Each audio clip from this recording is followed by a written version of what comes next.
something to die for? Is there something that I'm missing? Is there something I'm not seeing?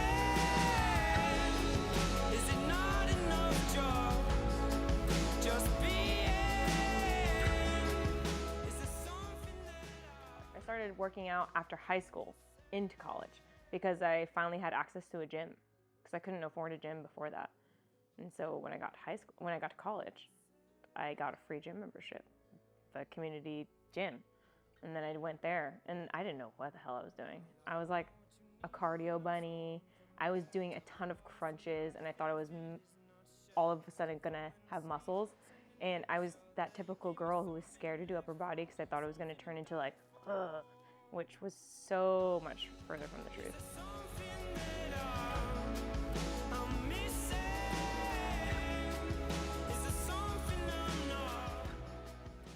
There was like no specific, I didn't jump on social media and go, I'm gonna do social media influencing. That was never the goal.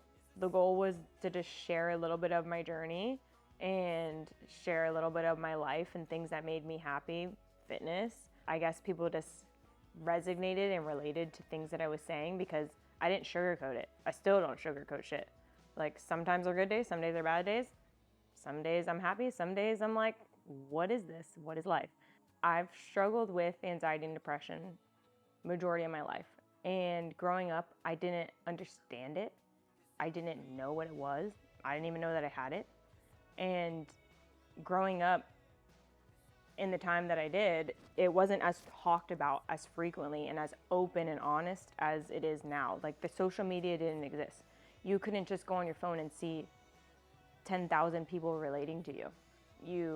All you knew were people that were your classmates or your family. You didn't have anyone other than that to talk to. I struggled a lot and there was like a point in time in life where like I didn't want to be here anymore.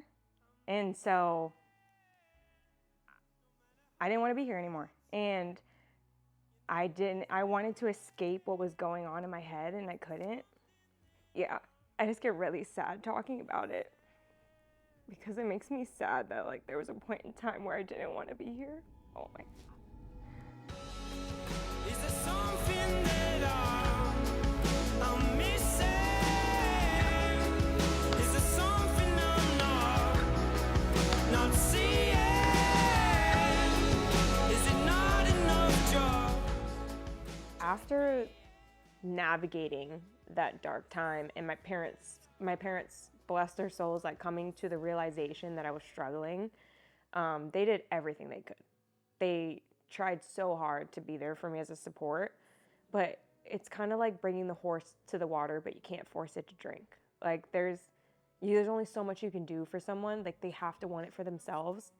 And I didn't know what I wanted. With fitness and having those endorphins, it felt good. So I remained so passionate about it because it gave me that light at the end of the tunnel that I never saw. When I started sharing it on social media and I started growing, I wasn't excited about having all these followers. I was excited about, damn, there's 500 people, there's 10,000 people, there's 100,000 people, there's 400,000 people who resonate with me. And majority of what I share is either fitness that helped save my life or this new running journey or whatever else it is.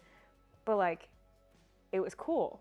It felt like I was given this platform to share with people hope and like believing in themselves. And so fast forward, 10 years, I've been consistent with the gym, but that self-doubt started creeping back in.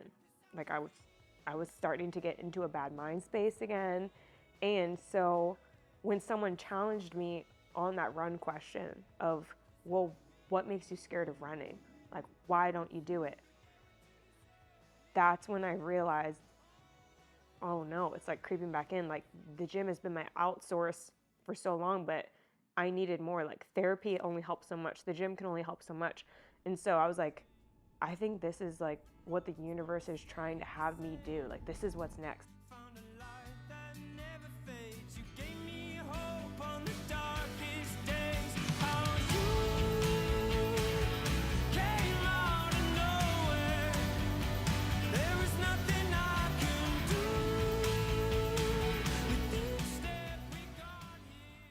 definitely helped. Like, it's definitely done exactly what I thought it was going to do. Like, it's definitely been like such a rewarding process to not only overcome the doubt, but stay consistent with something that I thought I was going to hate and become passionate about it and reframe and take control of my mind. Like, that's so crazy to me. I'm like an all or nothing kind of person. And so as soon as I decided I'm going to try out running and actually take it seriously, was the same day I decided I was going to do a half marathon.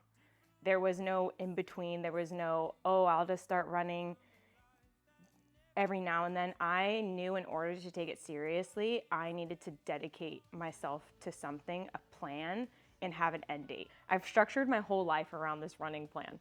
I've like, friends are like, oh, can we go to dinner? And I'm like, yeah, but can we go somewhere where I can get XYZ because I have an 11-mile run tomorrow? Or Nate will be like, oh, let's go do this. And I'm like, oh, I can't, I have a run.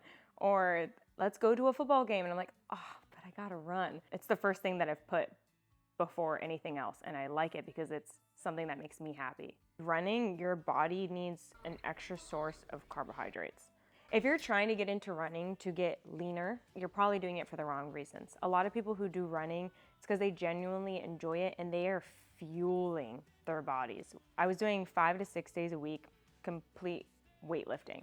Everything was focused on how much more weight could I push, and that was the ultimate goal. And then as soon as I signed up for this half marathon, I was quickly humbled to realize that you can't do both for a long time if you want to be good at both. And so I tapered down my weight training to 2 to 3 days a week, and then 1 to 2 yoga sessions, and everything else are runs or recovery days. And my body has responded really well to it.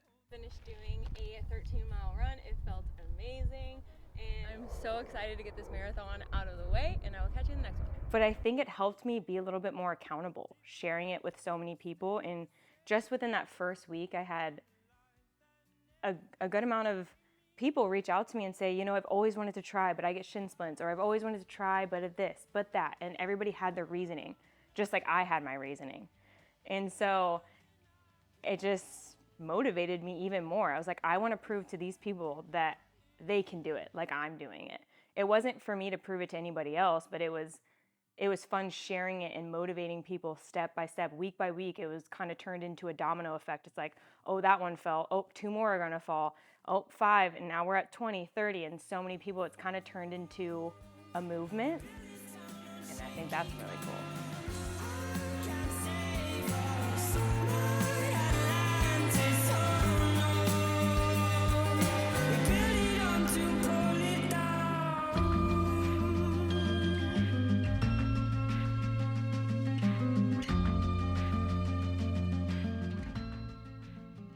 So my goal is to be sub 2 hours. And right now, like, my whole training, my comfort zone is anywhere from 9:30 to a 10-minute mile. In order to be sub 2, I have to have an average of basically a 9:15 or lower. I know I won't let myself down. I know I will finish, and I know I'll finish strong. I've already told myself that every mile I'm gonna dedicate to somebody, whether that's somebody that I've lost to suicide, or somebody that I've lost due to us growing apart, or I'm gonna dedicate it to people I still have in my life that I'm so grateful to have in my life. But the last mile, I'm dedicating to myself.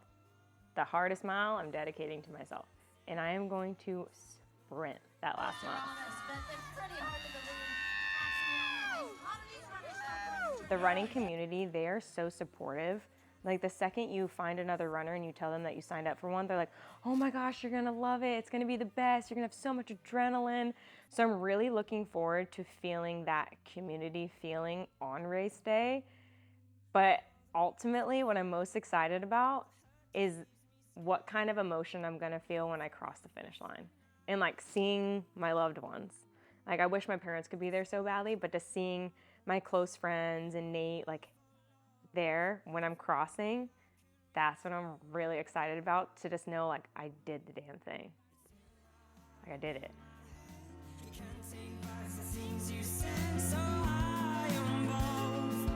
I feel it coming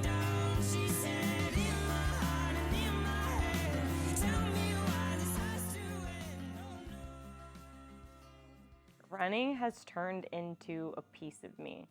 It's taught me so much about myself that I think stopping now wouldn't make sense. Like there was a whole reason I got into fitness, and there was a whole reason it kind of resulted into why I got into running, and I can't quit.